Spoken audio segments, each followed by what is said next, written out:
everybody fighting for?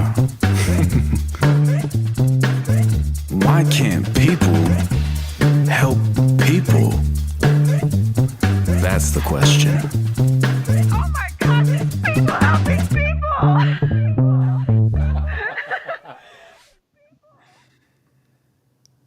Ladies and gentlemen, welcome in to another amazing episode of People Helping People. Feels good. Feels good. Oh man, this chapter 2 has been something incredible. We just continue to have such incredible guests. We continue to have such amazing questions from you guys out there, and we continue to grow. And, you know, as you guys know, chapter 2 of People Helping People is called The Give Back. So that's exactly what we're here to do. We are here to give back as much as we possibly can. And as you guys know that have been with us for a while, if people are active in the comments and asking great questions and being participants of the community that we built here, I like to give things away. I like to make sure that the people that are here supporting us are supported as well. And so stay active in the comments. Ask us some questions. We have an incredible show for you guys tonight, and I could not be more excited. But you know, as you guys know, or maybe it's your first time tuning in, this is a live show. So we do read the comments, and when you guys have questions for either myself, the guest, or comments, you know, just leave it over there and we'll get to it. We'll shout you out on the show. And so you guys get to be a part of a podcast. And as we have incredible guests on, you get to sit with us and have a conversation with them as well. So, you know, we are on episode 10 of chapter 2, and the momentum is there. We are building something very, very special, and we are looking to give back as much as possible. So to touch more on that, chapter 2 is not just giving back to anyone and everyone. We are giving back to kids with type 1 diabetes by sponsoring kids to go to Camp ASDA. And if you're first time tuning in, you know, or you don't know yet, but Camp ASDA is for kids with type 1 diabetes, and it is a week-long camp here in Arizona where they can go and not feel alone in the world. They can be surrounded by other type 1 diabetics, where all the camp counselors, all of the emergency staff, the medical staff are all type 1 diabetics. And, you know, being a type 1 diabetic myself, that is very near and dear to my heart. So if you want to donate to something like this, if it calls to you, I'm not asking anybody to donate, but if this is something that calls to you, I left a link in the description to go ahead and donate to help sponsor a kid to go to Camp ASDA, and that's what we're doing. It's a beautiful thing. And, you know, I couldn't go on without mentioning some of our sponsors. Before we bring on our incredible guest for the evening, let's talk about our sponsors here, because we have people that are supporting People Helping People, and we are a proud representative of these sponsors. So tonight's show is sponsored by Mike Silkowski. He's your local partner in getting your message in front of the right people. Mike specializes in helping businesses right here in Southern Arizona reach their ideal customers through TV and streaming services. He's not just sponsoring this chapter 2 of People Helping People, he's building partnerships. And he doesn't succeed unless you do. If you're ready to grow your business with someone who's invested in your success, call Mike directly at 515-305-5311. Again, that's 515-305-5311. And man, I just love Mike. He's just such a great guy. If you have a business of any kind, it would not hurt to reach out to Mike and see who he can get you in touch with. That's me lending the hand of Mike to you. And, if he'll find a niche for you, he'll find a niche, whether it be radio or, social medias or whatever it is, he's the guy to go to. So thank you, Mike, for being a sponsor of this episode of People Helping People. We appreciate you. And I couldn't go on without talking about T-Town Boxing. T-Town Boxing, the owner over there, Jake Wilson, a close friend of mine, but also somebody that took me into his gym, trained me personally, and I realized that he wasn't just a boxing coach. He's there really building out a community of people. And, he's just got a real big heart. And I just appreciate Jake Wilson. I appreciate T-Town Boxing. And he is the epitome of what people helping people stands for, and he's doing a lot of good in the community. So if you would like to get your juke on, if you want to learn the ones and twos of boxing, go to T-Town Boxing here in the Tucson, Arizona area. And you can reach out to them at Instagram.com/T-Town Boxing or BoxingTucson.com. Again, that's Instagram.com/T-Town Boxing or BoxingTucson.com. We love you guys.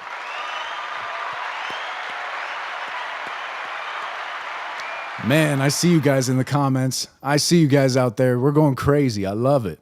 Let's check in with you guys real quick before we bring on our guest. I just want to shout you guys out. Your boy B in the house. Welcome in, legend. And speaking of the give back, gosh, I almost forgot to mention, we've got people that are out here supporting the give back as well. At the end of September, we're going to be doing an auction, and all proceeds, 100% of the proceeds, are going to be going to these kids. They're going to be sponsoring these kids to go to Camp Asda. So we are going to have artwork from Kayla Coffee Studios. Your boy B is sending us artwork for this auction. Nick Boltman is going to be sending us artwork for this auction. Penny and Benny is going to be giving us one-of-a-kind merchandise for this auction. So at the end of this chapter, which is going to be the tail end of September, we're going to have another marathon stream where we're auctioning everything off, and we're just going to pool everything together and sponsor as many kids as we can to go to Camp Asda. So thank you, and shout out to everybody that's been a part of that. We love you guys. Jaden, we see you out there. Thank you for joining us. We appreciate you.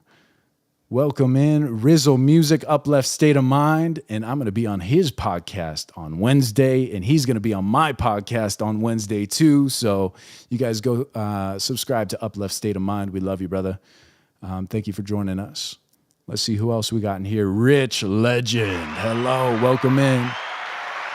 Thank you for being here. Thank you for being here.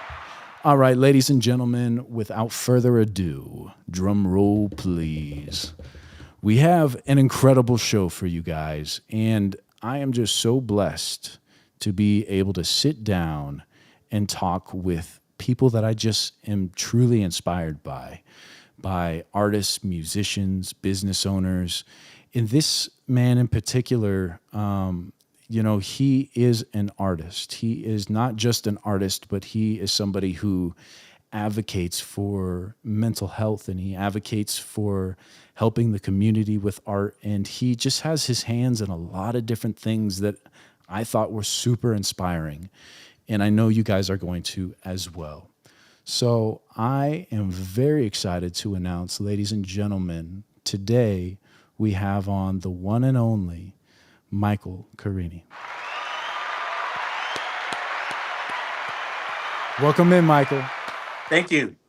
Absolutely. Man, I was just telling the people that, reading through who you are and what you've done and what you do and I'm currently doing, I really felt inspired, and I was really excited to have you here on the show to share everything that you have in your life with my audience. So thank you so much. Oh, thank you for the opportunity. For an indoor cat, I have some interesting stories to share tonight. Nice. Very nice. But for the people that don't know, go ahead and introduce yourself. Well, I'm a person that's constantly trying to find myself, and as a person with the traumatic brain injury, it's like every day is a brand new world for me. But my name is Michael Carini. I think of myself as the emotional support artist for the community. Very big on helping people find their voices as I continue to try to navigate to find my own. I am a full-time artist based in San Diego. I have Tourette's, as I mentioned. I also have a traumatic brain injury. I show with a number of galleries across the country. I've sold over $1 million worth of art. I've done a couple things, but none of those things really matter to me. What I find at this stage of my career that means the most to me is just hope, the hope that art continues to give me on my healing journey, Ooh. and the hope that I'm able to share with others, because art has shown me time and time again that lost is really just a step away from found. Wow. Well said. I hope everybody heard that. That is so good. That is so good. And I want to kind of unpack that a little bit because you said that your art journey has always been, this healing for you in one way or another. Can you kind of break that down for me? Yeah, I'm someone that just, since the day I was born, I don't want to say I was dealt a bad hand, but I've had stuff. Like, I lost my father to suicide before I was a year old. I Mm. always felt like an outcast, like there wasn't a place for me in this world. I learned when I was young that I had Tourette's, but hearing that and understanding it is very different. And I didn't really understand that I see the world differently until just a handful of years ago. I mean, I got the diagnosis, but it never really registered to me that the reason I had so much trouble communicating with the world was because my brain just works differently. But what art gave me a way to communicate with the world. It gave me a way to create my own world when I felt like there wasn't a place for me in this one. And Wow. if it wasn't for art, I wouldn't be here today. I know that wholeheartedly. It has saved my life time and time again, and that's why I have never been able to turn my back on art, even though it's like one of those tumultuous relationships. Mm. There's times that I love it more than others, Hmm. but it's been the thing that has helped me on my journey. And now I understand that my journey wasn't about myself or creating my own art. It was about using art as a tool to help others find themselves and save some other lives in the process. Wow. That is really inspiring. And I think that, you touched on a few things that I kind of want to break down there.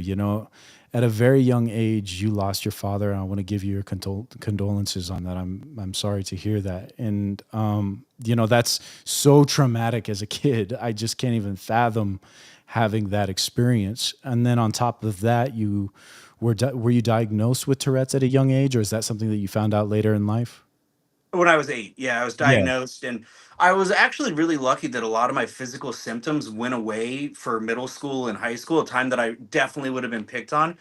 And then they came back pretty aggressively in college, and they are there today. And a lot of people that see me out in public might not know, but it's because I'm an indoor cat. Like, I have to compartmentalize, and a lot of times I hold back. But like when I'm on my own in seclusion, like sometimes it comes out like in this massive wave from holding back. And like when I look at videos of myself painting in the studio that I'm recording for posting things on social media, I'll be like, oh wow, like I didn't realize that I do this much, or that I have this tick that shows this much. But seeing the Wow. videos makes me realize that a little more so. Yeah. Wow. Thank you for sharing that. And I'm curious. So you have these two very traumatic things for a lot of people that would be really tough to go through life having those on your plate. And then did you find yourself as a kid pointing towards art, or when did you start to find art as like this therapeutic crutch? It was something that I found very early on. It was just something that I gravitated towards. It was the only way that I could communicate with anything. It was the only thing that made sense. Mm. So it was something that I just picked up, and because I gave it so much time and attention, and like, yeah, maybe I was born with a little something, but I like to feel that I cultivated it more so. But I remember at a very early age I did a coloring contest for Ralph's, and I won tickets to the Ninja Turtles in concert here in San Diego. And then in third grade, I remember I was already selling art. I was selling art at recess. I would do these X-Men drawings, and I would sell originals for 25 cents and Xerox copies for a nickel. And I remember I made over $1. So I was peddling the art back in the early 90s, like as a, 9, 10 year old. That's amazing. Yeah, I can't even. So you kind of had the entrepreneurial spirit from a young age, and that was something that it gave you a sense of purpose and community, and it was your communication. It was the way for you to express yourself in so many different ways. And I think that's really special because a lot of people, and like you were saying, a lot of people are trying their hands at something and don't realize that if they're not a natural at it from the get-go, you don't necessarily have to just throw that to the wayside. You have to water that seed. And I want to talk about your evolution because you find out, okay, I do this art thing. People actually like it. I've made $1 on the playground now. And I want to know how the evolution of your art started to take place over time. And do you have, we'll start with that question. So it was kind of continuing from there. Like, those are core memories for me to this day, and they were some of the very few points in my life that I ever felt validated. Like those memories from like when I was probably 6, 9, 10. Those are like my like even with the traumatic brain injury, those are some of the top memories that I have. And it made me feel seen. It made me feel like I had worth, like I had value, like I had potential. At that time I was strictly probably thinking of myself. I was a young kid. You don't start thinking about things on a grander scale sometimes until later. Mm. Some of us never do, and and it took me a long time to kind of get to where I'm at. Like that's a lifelong journey too. But I had a lot of troubles growing up. Like it goes well beyond the issue with or the situation with my father and the Tourette's. Like I grew up surrounded by abuse, addiction, and violence. Mm. I came from a family that did not have a lot of money, a family that was not into art. And so in high school, I was getting into a lot of trouble, but I got recognition for the art and I won a couple contests and got a couple awards. And it was one of very few things that made me seen. The other thing was sports, but I got a severe injury in high school. And to this day, I still have trauma from that. Like I still have nightmares and night terrors about that from PTSD from high school and losing my ability to compete. So Wow. it's wild how that works. But art was the other avenue for me. And so coming out of high school, I gave a lot of attention to that. And my parents did not go to college. So it was up to me when I was getting out of school. Was I going to go to college? And if I was going to go to college, I was going to have to pay for that myself. And apologies, my light keeps going off. But Yeah, that's if I okay. wanted to go to college, I was going to have to pay for that myself. And so I applied and I was in many ways by a lot of people discouraged from pursuing art. I was told, oh, you're always going to be a starving artist. It's not practical. You should do this. You should do that. So I looked at things like zoology. I looked at architecture, but I knew I wanted to be an artist. And I thought, you know what? I've never really done what I've been told. I've always gone against the grain, but I'm going to do what I want to do, especially if I'm Mhm. going to be paying for this. Like, it's different when you're paying for it. And so Yes. I went to Loyola Marymount up in LA, private university, very good school, but I wanted to go to LA. I wanted to be like in that part of the art world, that huge market. And I was working 3, 4 jobs, putting myself through school. Now, that's a school where a lot of the kids that go there are trust fund babies whose parents just say, hey, you got to get a degree and they pay for everything. But I was working at Vaughn's while I was there. I was a studio assistant for the painting studio. I was a studio assistant in the computer lab. I was an assistant to one of the Mm. instructors. I was so engulfed in because I just knew that it was basically a life or death situation in Mm. my eyes. I either make it or there's nothing else. And so I had to just nose to the ground, give it all my attention, all my energy, and put myself through school. I apprenticed under a wonderful artist named Jane Brucker there. I was supposed to be a graphics major because I thought, you know what, I'm going to school for art, but I want to be a little more practical about it. So I'm going to go for graphics. But the second I took my first painting course with Jane Brucker, I fell in love, and I said, you know what, I'm going all in. I'm taking Ooh. the chance. So I went all in, switched to fine arts, and then Jane introduced me to her mentor, Roland Reese, who was a fantastic artist, historically significant artist in Los Angeles. And sadly, he passed away in 2020.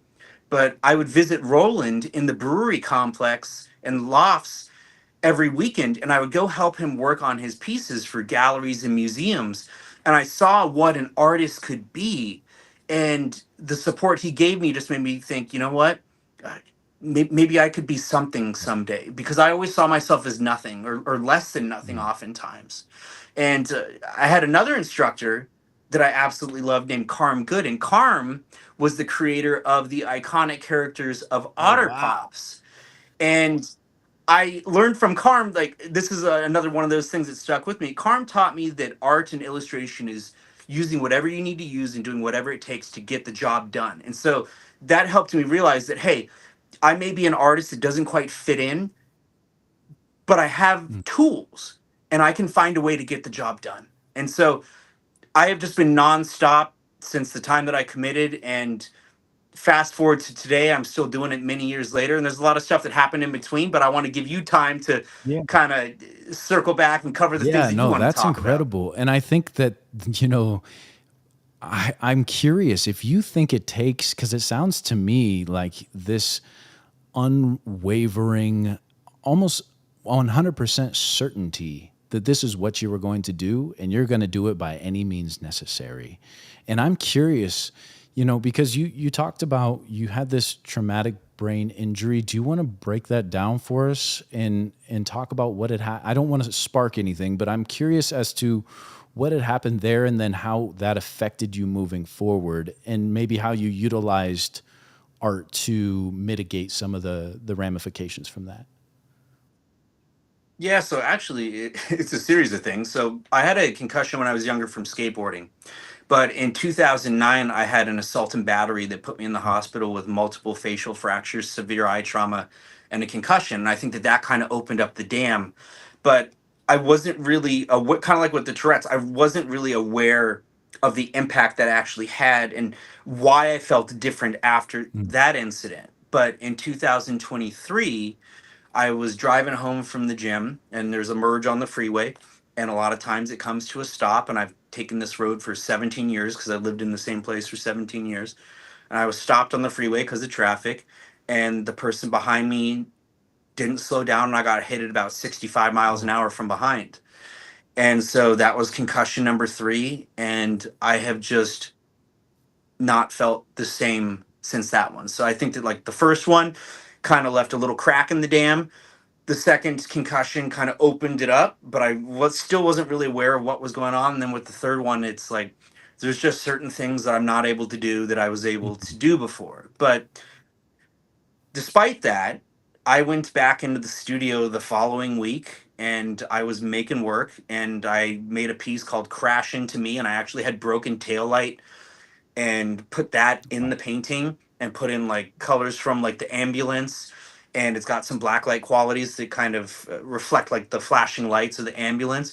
So it has always been the way that I operate to put whatever I am experiencing, whatever I am feeling, good, bad, or ugly, into the work. And I guess I should backtrack though, because in 2009, after the assault and battery, that's where my logo came from. And that's where what I call acrylic alchemy came from. And acrylic alchemy is about transmuting pain to purpose and utilizing whatever life gives you and turning it into something beautiful. And if you can do that, you take away the power that it holds over you. Mm. And so the person that was responsible for the assault and battery, I had started an entirely new body of work right after this accident. And I ended up making amends with that person, inviting them back into my apartment where the incident happened, and giving them a painting to give to their daughter. And I hold no grudge towards that person to this day. Mm. Like, this isn't for show. Like, I no ill will towards him. It was a man that made a mistake. He apologized, and I can understand where he was coming from. And I would hope that if I ever did something that was extremely egregious, that somebody would show me the same grace. Mm. Gosh, well said. And I mean, for you to be able to give somebody that kind of grace is, you know, that says a lot about your character. So I just want to tip my hat to you because, yeah, humans do make mistakes and humans do deserve forgiveness and love. And, you know, that's, like I said, you know, I have to tip my hat to you and say that I respect that a lot because that's not an easy thing to do.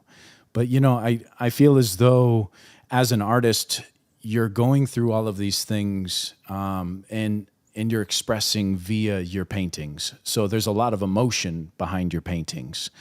And I read that you essentially took all these quote unquote accolades or things that, you know, didn't really matter, you know, because you had accomplished so much. and you essentially burned your resume, burned everything that had happened in a way, and rebirthed yourself. Can you kind of walk me through what that looks like?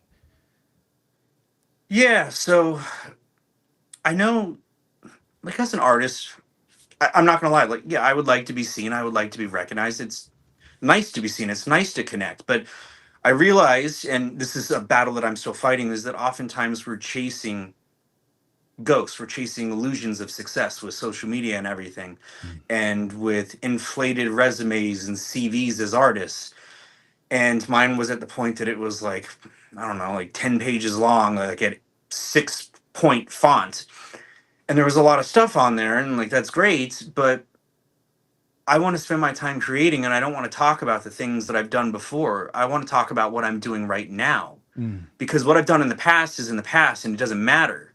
There's a lot of people that do things and they think, well, I've done that. I can rest now. And I understand that mindfulness and rest is important. And God, there's some days that I would really like some rest, but I am on a mission. Like, this is my purpose. This is my calling. I have wasted and squandered a lot of time, and I know that. Mm. And so I am trying to use the time that I have to do as much as I can. And I don't want to rest on what I did even yesterday. That doesn't matter to me anymore. So I want to focus on what I'm doing today, and I want to be judged by what I'm doing today. So if I fall back and I'm not making good work today and I'm not being a good person today, then judge me based off that. And then I will work on being a better person tomorrow. Mm.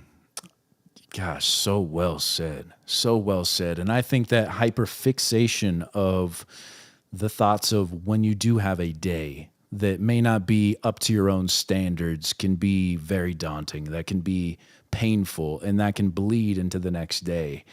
And for you to say that each day, it's like a reset switch. You get a reset.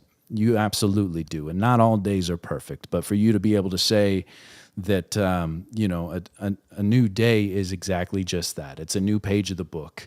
And that is really amazing. And you said that you turned your pain into purpose, and you're living with this newfound purpose, this newfound motivation. And what is the purpose? What is the newfound motivation for you now?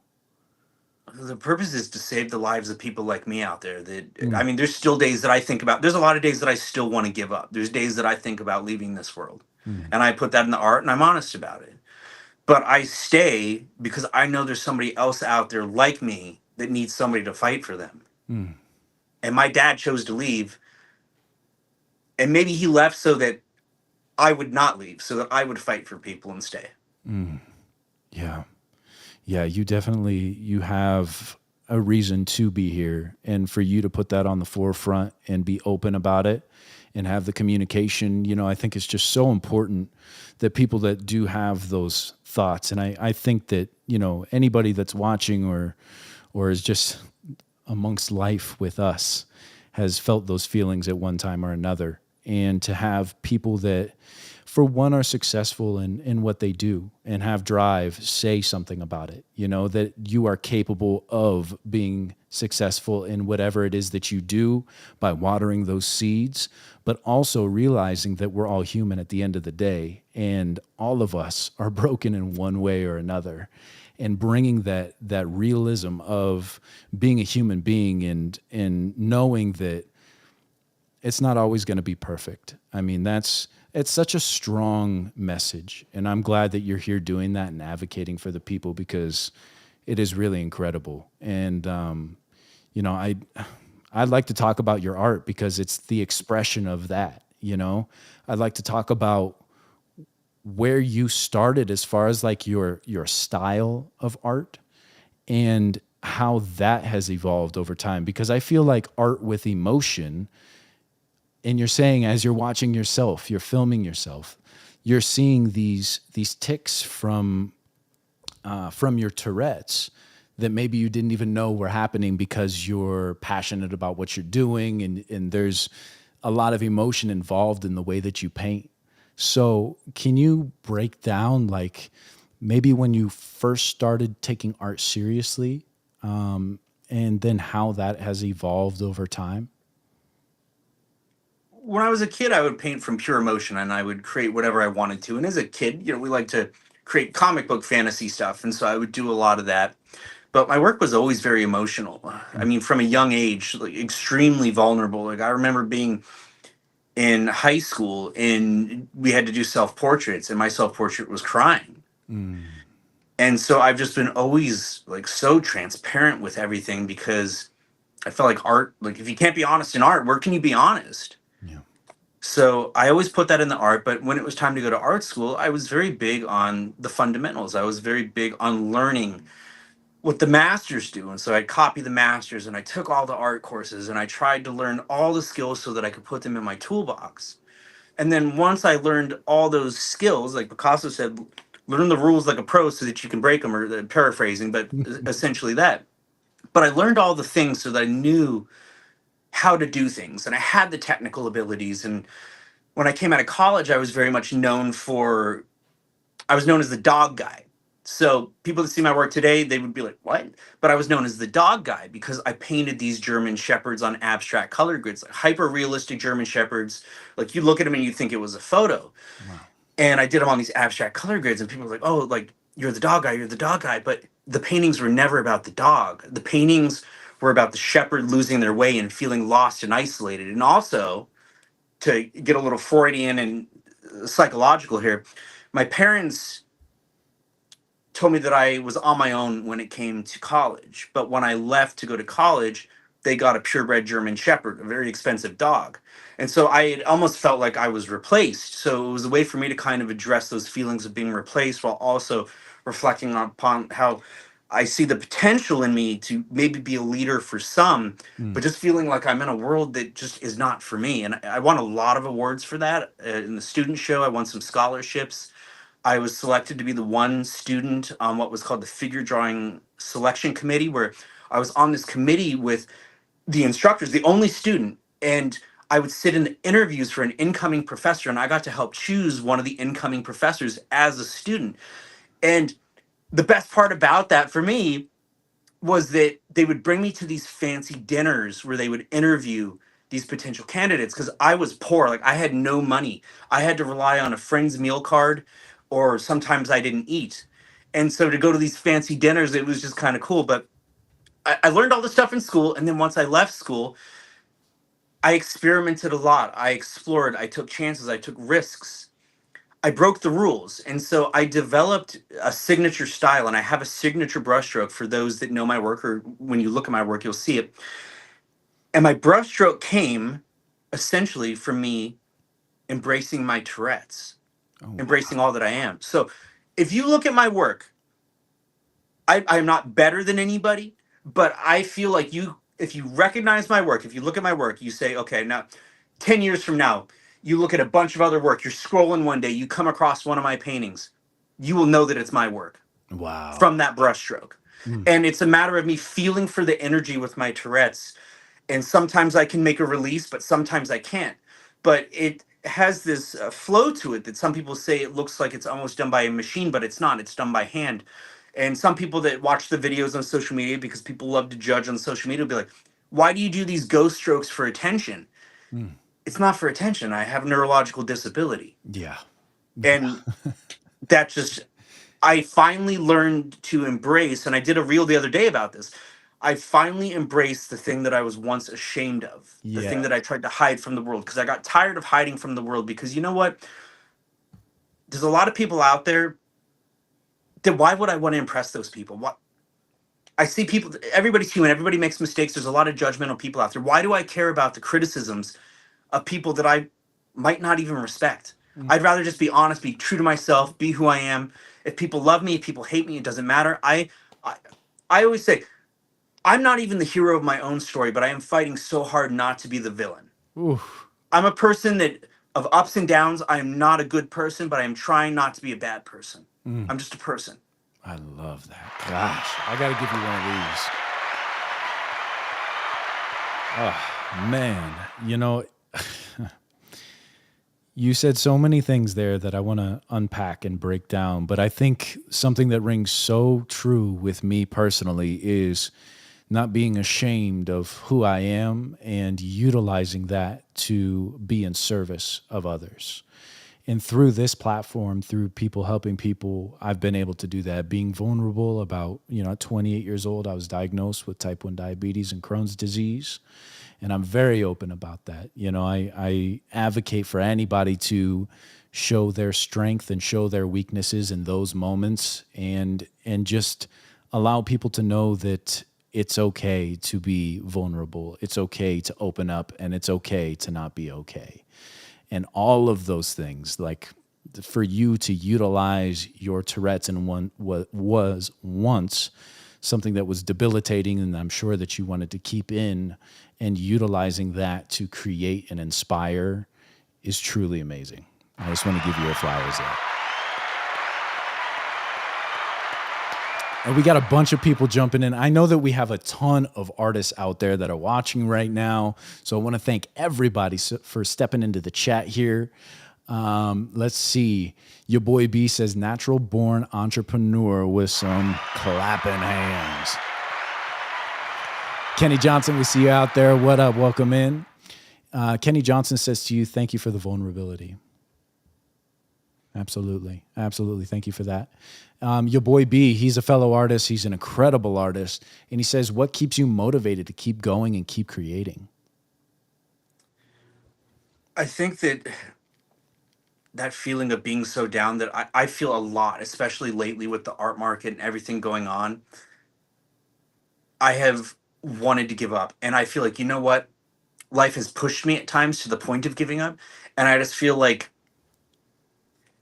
to pick myself up and to fight back when that's maybe what I'm supposed to do, like to just show that no, there's more in me. Like maybe I'm supposed to give up, but I'm going to keep going just to prove, if nothing out of the sheer stubbornness, that no, I can make it through this. And then that can let other people know, because I know that there's so many people out there, whether artists or not artists, that we live in a world that says, oh, like, it's mental health awareness month, it's okay to talk about your feelings, but they only want to talk about it during mental health awareness month, and they only want to talk about it to the extent of saying talk about it, but not actually talk about it, because it's not a comfortable conversation. Yeah. So I'm somebody that just, on all my platforms, I take a completely different approach. And like all my stuff on social media, I do my honest art talks, I do my reels, and I'm just candid with people, and I share the struggles, I share the successes. But I really like to share the struggles, not because I want people to feel bad for me, but like you were saying, behind success is a lot of failure. And I think a lot of times there's this projected image that,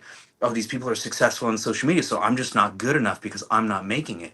And I want to let them know, like, no, it's not about that. It's that you may not quite be there today, but you keep going, and that's how you become good enough. Oh, gosh. Well said. Well said.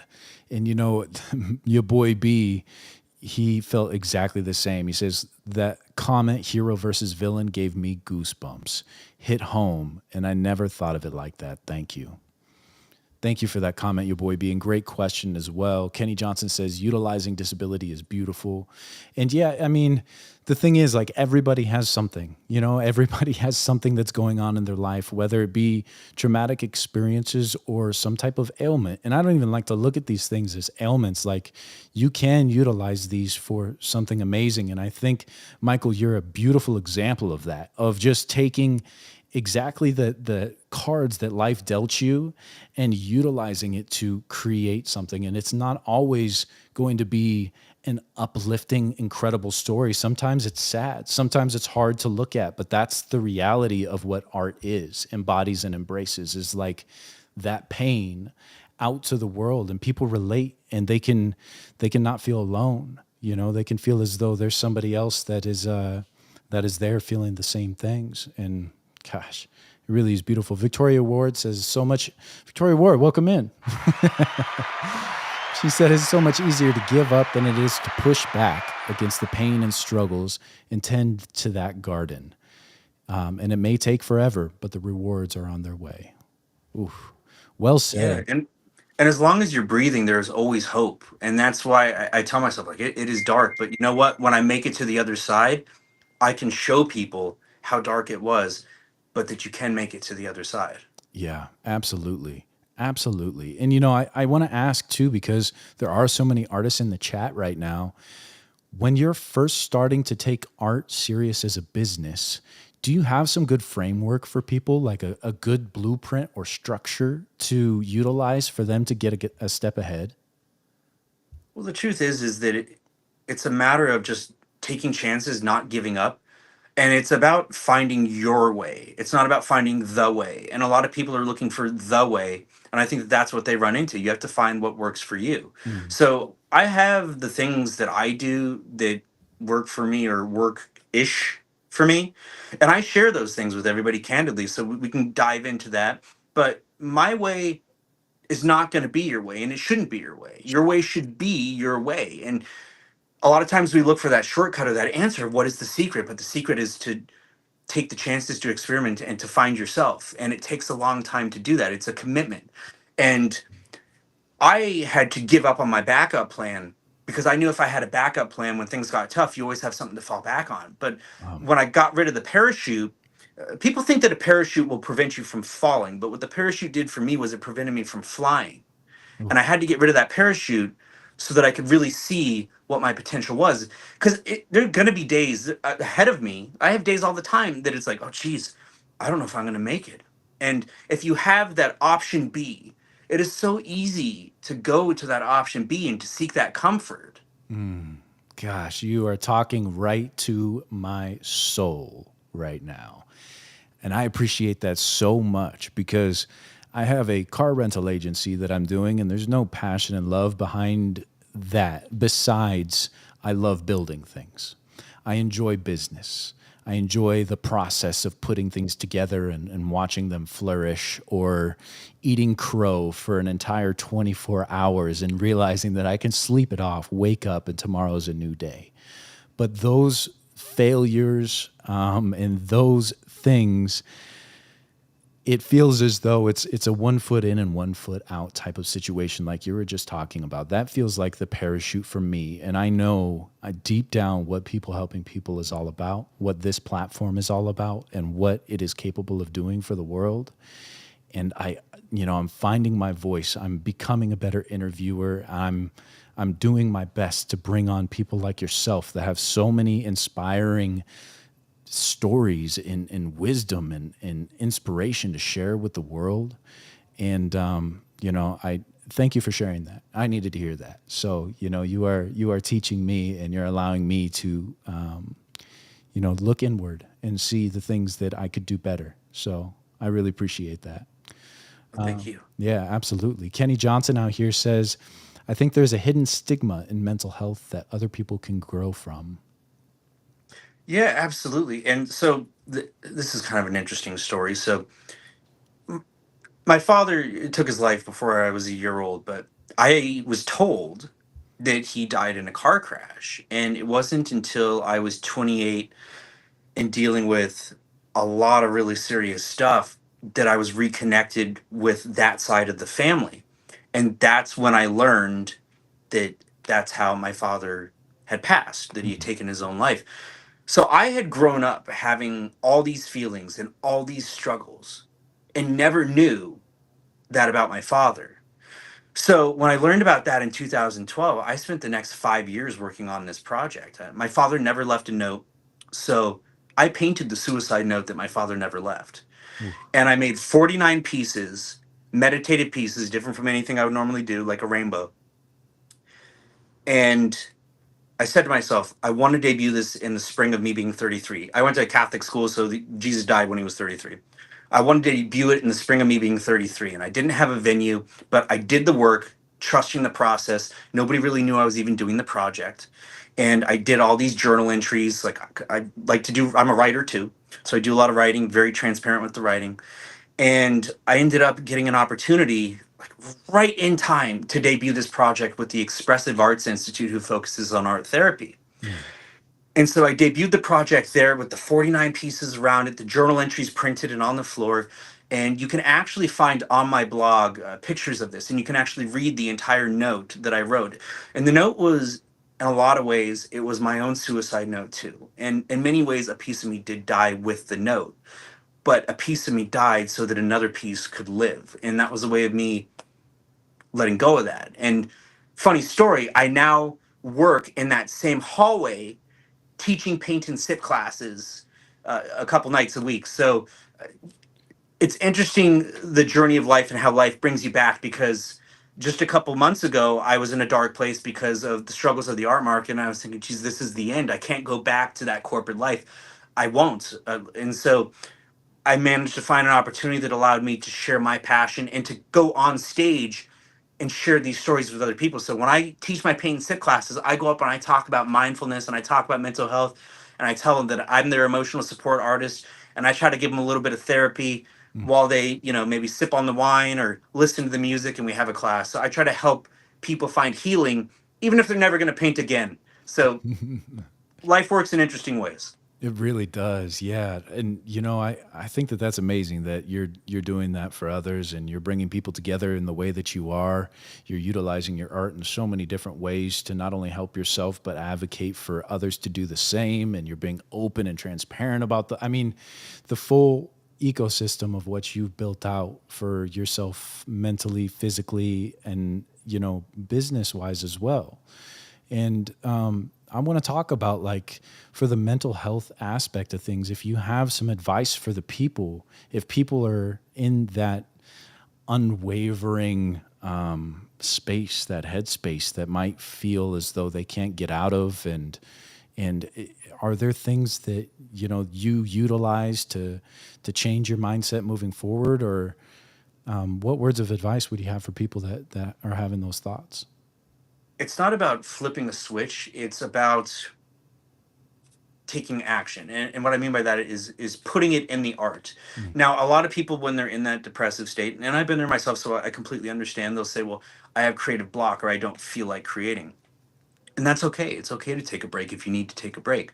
Yeah. But at some point, you have to make a decision on what you're going to do next. Are you going to stay in that place, or are you going to leave that place? And if you feel like you still have the creative block, what I always tell artists is you need to warm up your creative muscles the same way that you would warm up the body for exercise. And that's why I'm also very into fitness. It's fitness and art, because I feel like it's the same principles that work. So you're not feeling motivated or inspired creatively. Well, sometimes you have to work through these things without the motivation or the inspiration. You have to create them. So Mm. when you're feeling like you don't have that in you, maybe you need to prime a canvas, or maybe you need to just mix some color. You warm up those creative muscles.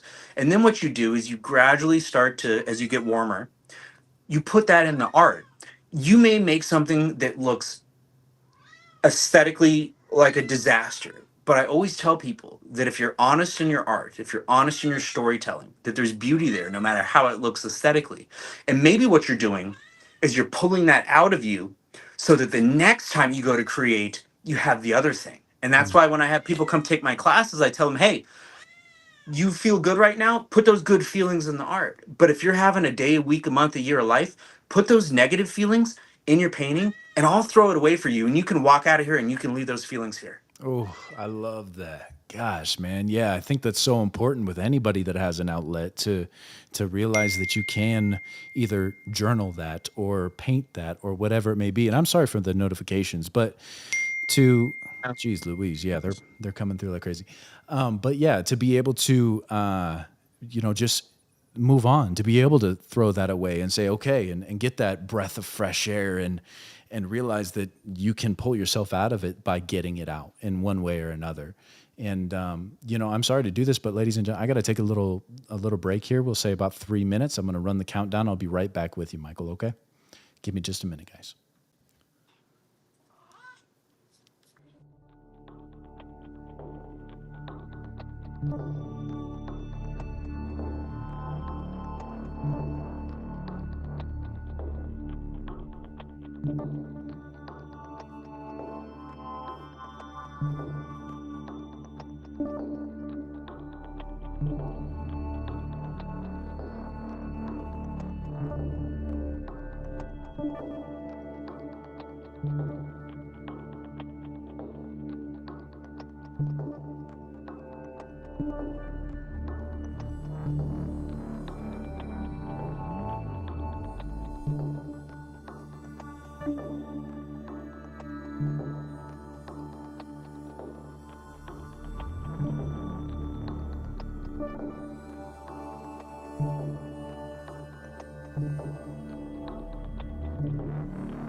Thank you guys for holding tight. We are back in action. Welcome, welcome. And I think I see Michael there. There he is. Okay, perfect. We're going to go ahead and bring you back in. Sorry about that, Michael. I had to take a second. But yeah, man, I'm just really inspired. I sit here really inspired, and I sit here feeling so lucky and very grateful to have people like yourself on the show and be able to dive into the mindset and the attitude behind a lot of the things that make you who you are. And the mantra and the idea and the thought process that you're spreading across the world and cross pollinating is really beautiful, man. And that makes me curious, like back to the beginning of your art career, when you look back at your younger self, are there any tips or pieces of advice that you would give yourself? I would say ask lots of questions if people are willing to give the answers. And so Mm. I like on my platforms, I'm so transparent with people, but a lot of times nobody wants to ask questions. People are afraid to ask questions. And I'm like, you have somebody that's really willing to be honest with you and give you the stuff, the nuggets for free. If you have that opportunity, take it. But it comes down to what people are looking for is people are looking for success. What people should be looking for is finding themselves. Because if you find yourself, you are successful. You are success. But what happens is people chase success. And when you chase success, success will always elude you and be a stranger. So if you're chasing the numbers, you're chasing the stats, it's not going to be there. And even if it is, it's meaningless. But if you find yourself, then you're already whole and everything else is just a bonus. Mm. And that stuff comes. And so I've had to remind myself that time and time again. So as I've come more recently into like getting back to just being who I truly am and letting go of the pursuit of the illusions, I'm finding that the opportunities are coming to me. And that's what happens. You find yourself, the opportunities will start coming to you. But now, in terms of how do you find yourself, you have to explore, you have to take chances. If you want to do what others haven't done, you have to go where others haven't gone. Mm. So you're going to have to risk the failure. You're going to have to risk the rejection. But I tell people for all the galleries that I work with, I was probably rejected by 50 for each opportunity that I got. So a lot of times people try for an opportunity and they're like, well, I got rejected. So it's a no, and I'm not going to do it again. I'm telling you that I've been rejected like 50 times to get each opportunity that I've gotten. Yeah. And that's the reality of it. But a lot of people on social media don't want to tell you that. They want to make it seem like everything that they do is just a golden nugget. And that's not the reality of things for most people. Yeah. And I'm speaking as someone that doesn't come from abundance and doesn't come from money and wasn't a trust fund baby and didn't have it handed to me. I very much have had to work from the bottom and have had to go back to the bottom and work my way up time and time again. Mm. But once you do that, it's a powerful thing because you realize, you know what? It's not going to be fun at times. It's not going to be easy, but it's possible. And Absolutely. sometimes that's all you need. It's just the hope. Yeah. It's possible. And the truth is with like what you were saying earlier, sometimes we go that plan B or we lean to the option of security or the illusion of security. But we can fail at that too. I mean, how many people lost their jobs during the pandemic? Things that they didn't even want to do, things that they were not happy with. So if you can fail at that, why not take the chance on the thing that you want? Because if you take the chance on the thing you want, even if you fail, I can live with that. Yeah. I've already succeeded because at least I know, at least I'm going after it. And I'm happier going after what I want and falling short than I am in succeeding at that thing I don't want. Because succeeding at that thing that I don't want is ultimately failure. Mm. Gosh, well said. Well said. I hope everybody at home is taking notes because you are dropping some gems. And it's too true. It's a recurring segment on this show. And, it goes something like this. Every single person that we have had on, that has been successful or fulfilled in whatever lane it is that they've chose to be fulfilled in life in has said the same thing, and that is go try things. Go try things because you're going to fail no matter what. Be comfortable with failure and understand that the failures are the building blocks to whatever it is that you are supposed to do in life. And they happen, and you have to understand. You have to change your mindset about a failure not being a failure, but being a lesson and taking something from those things. So thank you so much for sharing that. And I think that the way that you said is very eloquently put. And I hope that everybody at home got as much from that as I did. And let's see here. I see your boy P's out here asking some questions too. He says, two-part question for those young aspiring artists struggling to find their way. What would you say to them? Going back to what we were just talking about, you got to try things, you got to experiment. The way that I found my signature style was by taking one of my brushes, flipping it on its side, breaking the rules, and ultimately just embracing who I am. Now, I found myself in a place in the past couple years, and this is going to be me sharing the struggles and the failures and just being transparent about it.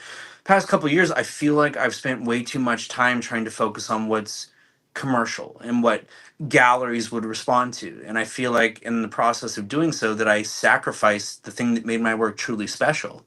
And so now I'm getting back to doing exactly what I'm suggesting here, experimenting more, trying new things, getting back to just being extremely honest in the stories, taking the risks, and not caring about the money and the numbers. And I understand we all need money to survive. But again, I think that if you chase the success, it will always be a stranger. And so you just have to be yourself and you will find the people that are your audience, your people.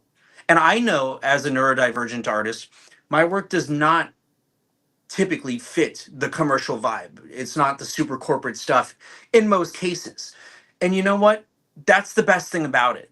It's not that I don't want to share my work with the entire world, but I'm somebody with a brain that is wired differently. Why would I connect with the masses? And I have to recognize that maybe my work, though I would love for everybody to enjoy it, maybe it's not meant in that capacity for everybody. But there are people out there that it is meant for. And so I just need to find my people, just as you need to find your people. Yeah. Yeah. Finding your audience. And it feels like you're trudging through the mud for a very long time until the audience is there, and I feel as though the people that I do have here that do tune in and they're a part of people helping people, like they're my community. I look forward to seeing them. I look forward to reading their comments and questions. And I feel very blessed. And I have to, second what you said there is that everybody has an audience. Whatever it is that you do, is music or painting or, there's so many different types of art where, there's an audience for you out there, and not to give up. If it is what you love, just continue to do it, and continue to put it out there. But I think as a lot of artists are watching the show, they'd be wondering on the business side of things. So you're creating art, you're finding your audience through social media and things like that. Like what was the pivot when it turned into a viable business, and how did you go about scaling that? So when I was in college, I was already treating it like a business. In my graphic design class, we had to design business cards, and I designed business cards that I actually printed and used right away. I knew that I had to pay for school. I knew that when I got out of there, I was going to have a bunch of bills. So I started treating it like a business. And during the summer, I printed out flyers and I said, "Oh, I'll do." I didn't want to be known as the dog guy, but I printed out flyers and said, "Oh, I'll do pet portraits," because I did the math and I'm like, okay. At the time, minimum wage was like 8 something, I believe.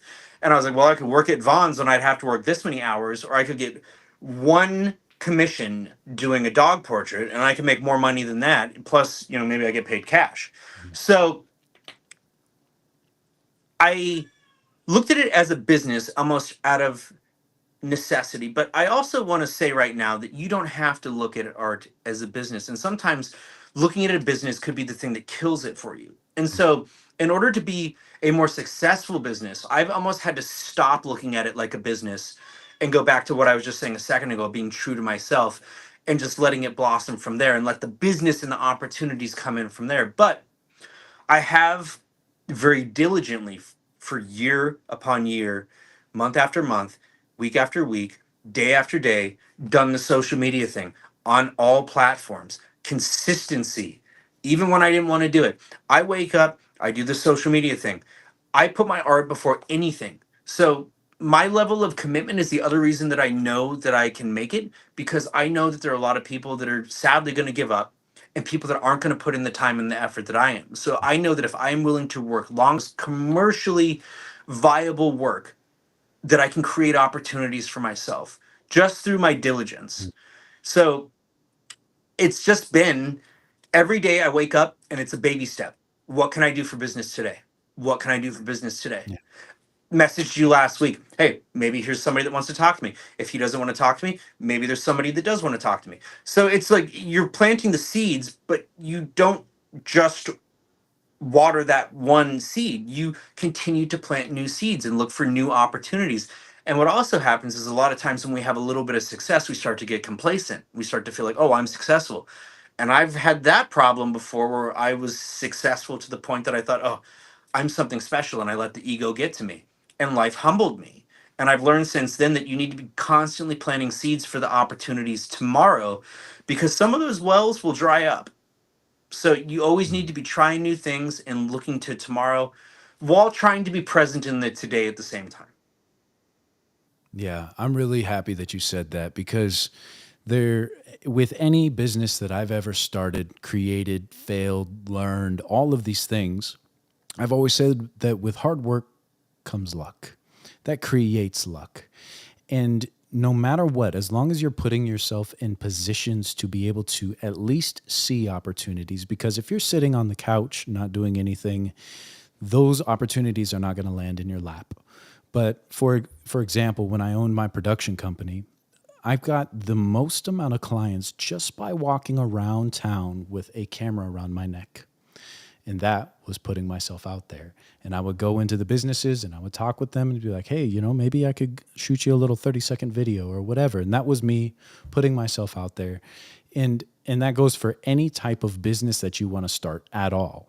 Get out into the world, talk to people about it, put yourself in the position that whatever it is that you're looking for, there could be opportunity, and open your eyes to it, And we talked about this last week on this podcast too, that I don't know if you've heard the red car theory, but the story goes like this. A guy drives home from work. He gets back to the house. His friend asks, how many red cars did you see on the way home? And he's like, well, I wasn't looking. I didn't see any, And the next time that he comes through, he goes, you know what? Next time that you come home, look for some red cars. Tell me how many you see. So he comes back and he's like, man, I saw 34 red cars. And he goes, you see what happens there? That could be anything that you want in this life, those red cars. It could be opportunities. It could be, whatever it is that you're looking for. Those red cars are available to you. And you just have to be on the lookout for them. You have to put yourself in positions to be able to get lucky from time to time. And you have to continue to water those seeds and plant those seeds all over the place. And thank you for sharing that, because I think it's super important. Well, and once you see the opportunities, ask for the opportunities that you want. Many of the opportunities that I have received are because I asked for the opportunity. I said, I want this. I tried to claim it. And the worst that people can tell you is no. And if they tell you no, well, as one door closes, you move towards one that is open for you. Yeah, absolutely. Well said. What is the toughest part? Because you said that you're so consistent with social media. What is the toughest part for social media for you? And did you start to build like a regimen for that? Like, or is it an hour a day in the morning, or if you could walk So I me guess through this is that? where the Tourette's and the neurological condition are a tool for me. The obsessive compulsive and rigid schedule part of it. So every morning I wake up and like the first 2 hours of my day are on social media.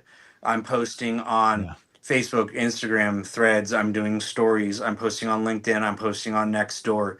I'm preparing for the opportunities that are to come. I'm trying to post the past opportunities. I'm trying to turn the next opportunity into the opportunity after that. I do have to say that when you do, and I mentioned this briefly earlier, sometimes when you get focused on the business of art, it's very easy to lose the love.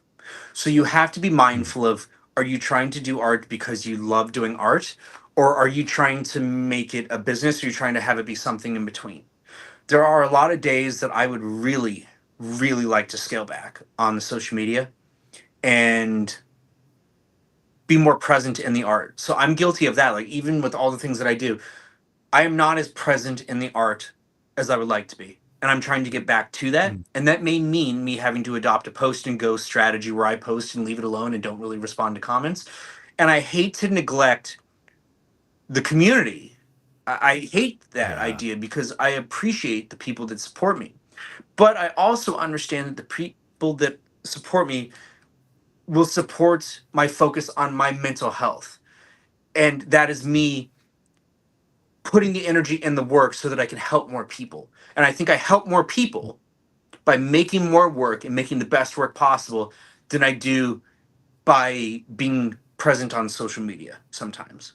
So I'm at the Yeah. point right now where I'm making a shift there because we all have the same amount of time in the day and we have to choose where we put that time. And Mm. sometimes we need to adjust that. And I'm learning that, you know what? I don't know that I need to be on social media the amount of time that I am right now. It could be hurting me more than helping me. And sometimes giving things a Yeah. little space to breathe is actually the best thing for you too. Right. Gosh, I'm so glad that you brought that up because anybody that has a business of any kind, there is this underlying gosh, what is the right way to say this? I just want to say that the social media aspect of any business nowadays is an absolute necessity.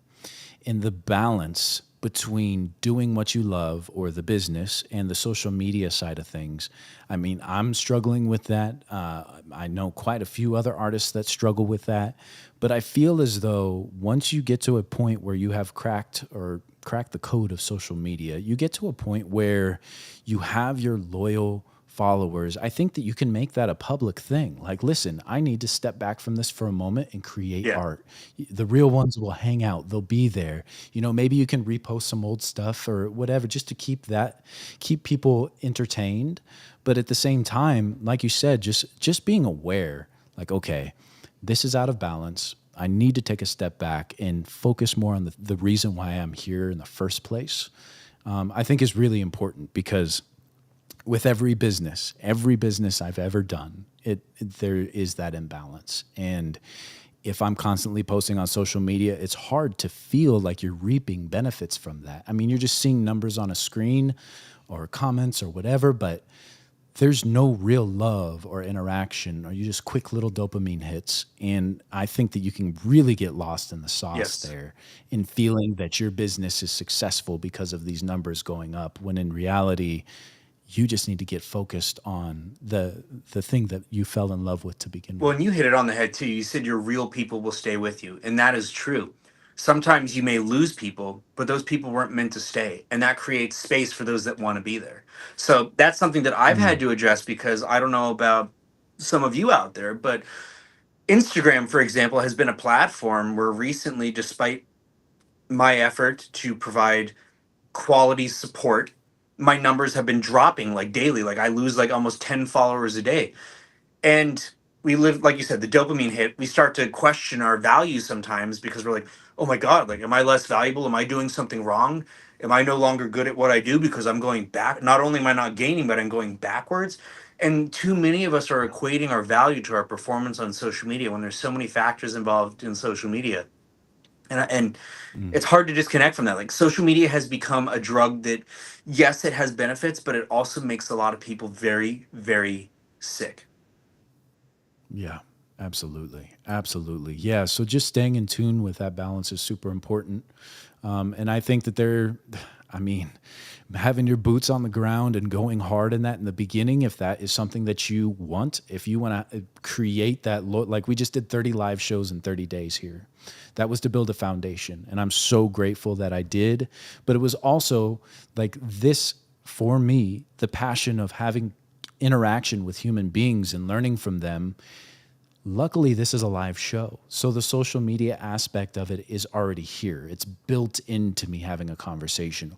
Would I want this conversation to be face to face? Absolutely. Are we going to get there? Absolutely. But in order for me to connect with multiple people from all across the world, it's going to be like this. But the back end of this, I knew that if I did those 30 live shows in 30 days, put in the work, poured the foundation, then when I was ready, I could have this set up with clips from, 30 shows, clip all of that. It was just a grind, reaching out to people and getting this ball rolling. But now there's momentum. There's momentum that feels so good. And it's not that I can take my foot off the gas whatsoever because we are just getting started. But I feel as though I can breathe a little bit more now. We've scheduled the show out Monday, Wednesday, Friday. And, I like to advocate for people that are looking to start something to try it out and go all in and see if you love it. If you still love it, then fantastic. Stick with it. I think there's a lot of merit in Yeah, that. and dreams are very front loaded, but I mean, if you've got the passion for it, if it's what really means something to you, you'll be willing to put that work in. Absolutely. Absolutely. We got some more comments here. Let's get to Kenny Johnson says, I think there's hidden. Oh, we already read that one. Your boy B says, two-part question. Okay, so we read the first part of that question. For those young artists struggling to find their way, what would you say to them? And then he says, and any building blocks to keep them inspired. So that goes back to what I was saying, that sometimes you have to work when you're not feeling motivated or inspired. If you look for inspiration from external sources, it's always going to be fleeting. So you need to learn to Yeah. condition yourself to motivate from within and to do the work when the motivation isn't there. But that will build the motivation, and that will build the momentum, and that will build the rhythm, and that will get the ball rolling, as we were just talking about. Yeah, absolutely. Thank you for that question, your boy B. We appreciate you. Richie says, if you try and fail, you've learned something. Also, never say, I should have, whether it's trying something you love or just want to do. I like that. And he says, i.e., for example, I should have tried this or that or done something. Yeah, I like that. I like that. I mean, there's definitely some value in that, and I appreciate you commenting because, yeah, I agree. It's not a matter of I should have. It's a matter of looking at where you are now and what you can do today. So I appreciate that comment. Kenny Johnson says, "Closed mouths don't get fed," and I think he's referring to our conversation about asking for it. Like you said, like that's just so important. You don't know, and I am an advocate for that as well. Even when I go out to like live events or something, say there's, maybe I don't have a wristband or something outlandish like that. I'll ask, hey, what's it take to get in there? Is there something I can do to get, whatever, I'll weasel my way in, but it's just about asking questions. And I mean, that goes for so many things in life, with opportunities, with anything. Kenny Johnson, you're correct. Closed mouths don't get fed. Absolutely. But Michael, I want to know, man, what you have going on in your life right now, because I know you have your hands in a lot of different things, and I want to know what it is that you're up to Well, I recently. have what I call the perpetual starving artist mentality. And I don't mean that in a negative connotation, because I know a lot of people hear the term starving artist and they think of it like, oh, no, I don't want to be a starving artist. But I've kind of reframed it for me, because I don't want to starve as an artist, but I never want to lose my hunger, because my hunger is the thing that drives me. So Mm. I'm always looking for new opportunities.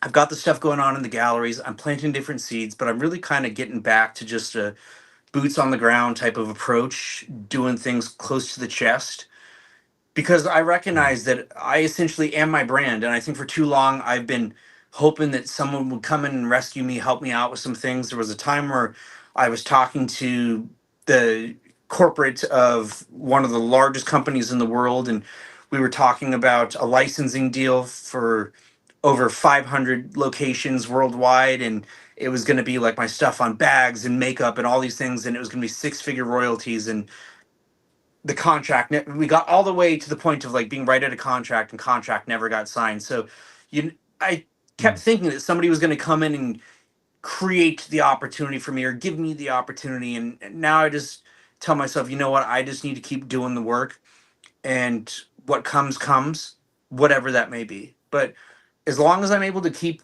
creating, and I'm able Yeah. to do what I love and share it with other people. I always say people talk about success as an artist, but if you are making art, you're succeeding at being an artist. Oof, preach. Well said. Yeah, just do it. If you love it, do it. And you are an artist at that point. Absolutely. Well said. Yeah. And so what things do you have going right now? You said that you do a paint and sip. And what other things do you have going on So right I'm now? teaching paint and sip classes at Pino's Palette in Liberty Station here in San Diego. It's a lot of sunsets and happy vibe paintings, and it's not the type of work that I would make on my own, but it allows me to share my passion and help people and bring them into the conversation of art, something I feel like a lot of people feel like they're excluded from. So I love being able to be a bridge because I think that art is a bridge that can connect people at a time that there's so much divide in the world. And Yeah. when I'm not doing that, then I'm just getting back to making my work right now. And I've got galleries in San Diego and Palm Springs, just got a new gallery in Santa Fe, gallery in South Florida, gallery in upstate New York. So I've always got stuff in the works, and I'm always sending work somewhere. So I may have some work that some of you out there can see that's closer to you, and I'm just open to new opportunities. I just got a couple new sponsors recently, and I'm on the lookout for more partners.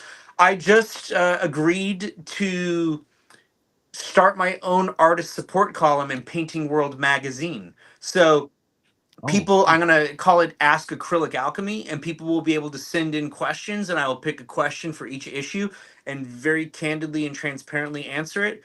And then I'm talking to the magazine about ways we can further expand things to bring more people into the conversation of art. So I think we're going to do some live feeds where people can come on and ask me questions in real time.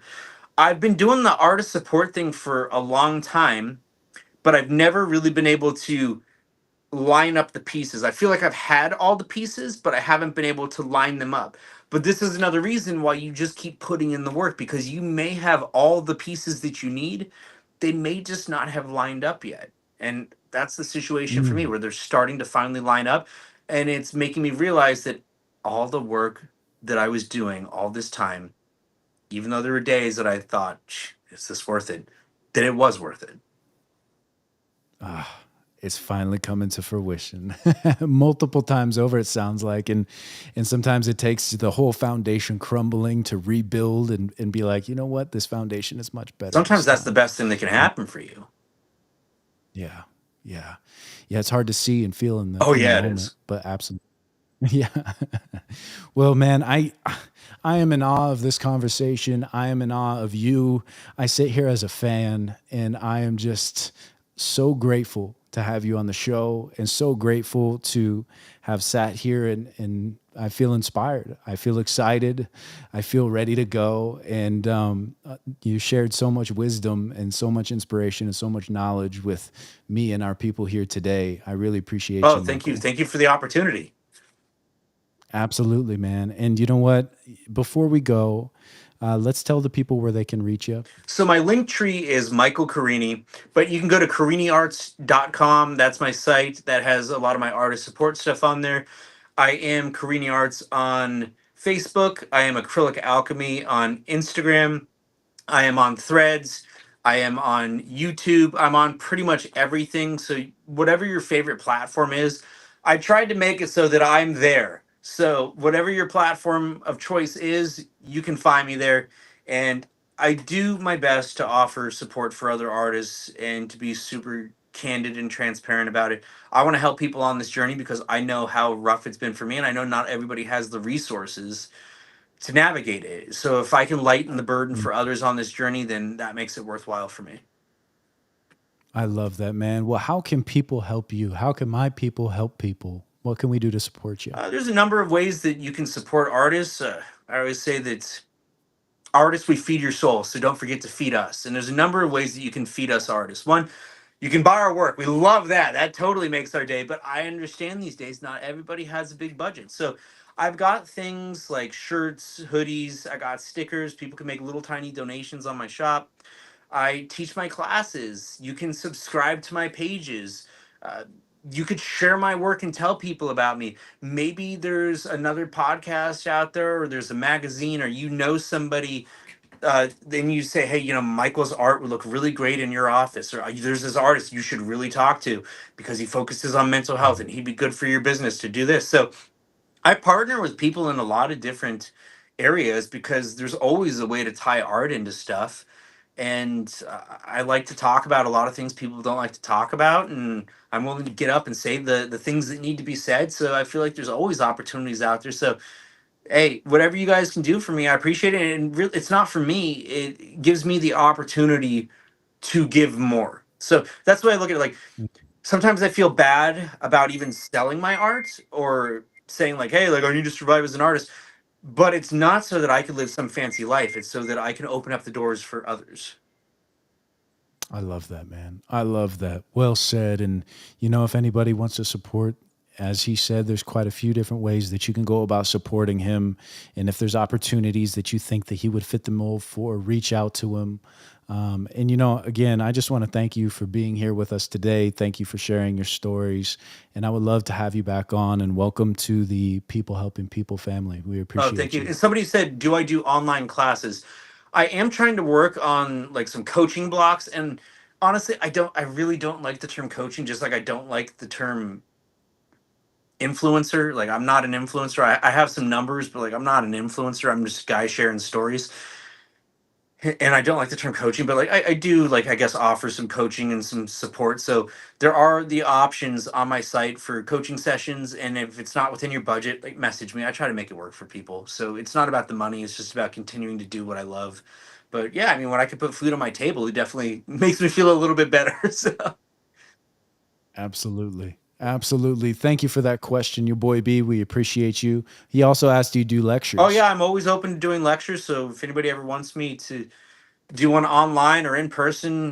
My Loyola Marymount would bring me back and have me lecture on the business of art for the senior students. So I've lectured at universities and at art fairs, festivals, things of that nature. So I love sharing the information, sharing the knowledge, and trying to help people. Love that. Well, we love you being here. And yeah, if there's anything that we can do for you in the future, if you need a platform to come talk about some things, if you have opportunities that you just want to sit down and have a discussion about, we're here for you. And you let us know now, in the future, however we can help you. We're here for you. I Okay? appreciate that. Absolutely. Well, thank you so much for being here. And we look forward to seeing Thank you you. again. Take care, Michael. All right. Come on. I hope you guys are taking notes. Wow. I'm feeling good. I'm feeling inspired. I'm feeling like that was a breath of fresh air, It was really something special. And I hope, again, that you guys took as much from that as I did, because there were some things that he had said that really rang true for me personally. And I'm out here just trying to convey the message of being people who help people, and, to give without expectations, to love without expectations, to be without expectations. And just know that there is an abundance in this world. And if you just go try new things, try your hands at things, see if it works for you, see if you fall in love with it. You never know until you try. But, having people like that on this show, having people like Michael on this show, just feel inspired, man. I feel inspired. So he's out here doing his job, and it is a beautiful thing. But I want to thank everybody for stepping into this episode of People Helping People. And your boy B, Rizzle, Kenny Johnson, Rich, man, I really appreciate you guys. If I missed your name, I apologize. But Rich says, please remember to hit that like button. It really helps the channel. Thank you, Rich. I'm always forgetting those calls to action, and Rich has got my back. So we appreciate you, man. Don't forget, hit the like button, Come on. Oh, man. Your boy B says true inspiration. Absolutely, right? Come on, man. It feels good. It feels good. Well, ladies and gentlemen, this is episode 10 of chapter 2. And we appreciate you guys being a part of the show, the community, and we'll catch y'all on the next one. Deuces.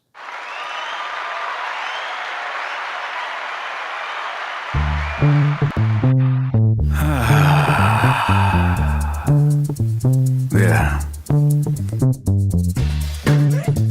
What's everybody fighting for?